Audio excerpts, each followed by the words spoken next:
আল্লাহ রাব্বুল আলামিন কোরআনুল কারীমের ভিতরে সুন্দর করে বলতেছেন, وَإِذْ تَأَذَّنَ رَبُّكُمْ لَئِنْ شَكَرْتُمْ لَأَزِيدَنَّكُمْ وَلَئِنْ كَفَرْتُمْ إِنَّ عَذَابِي لَشَدِيدٌ। জোরে বলি আল্লাহু আকবার।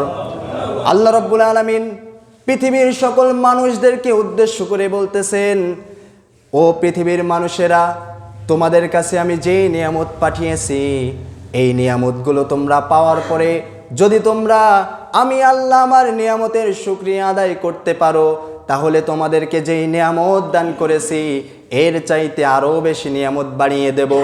কিন্তু ওয়ালা ইন কাফারতুম ইন্না আযাবি লাশাদীদ, যদি তোমরা আমার নিয়ামতের শুকরিয়া আদায় না করো, যদি তোমরা আমার নিয়ামত পাওয়ার পরে আমার নাশুকরি করো, আমার শুকরিয়া না আদায় করলে শুধুমাত্র আমি তোমাদের কাছ থেকে আমার নিয়ামতটাই কেড়ে নেব না, সাথে সাথে আমাদেরকে যিনি শাস্তি দিবেন তিনি কে?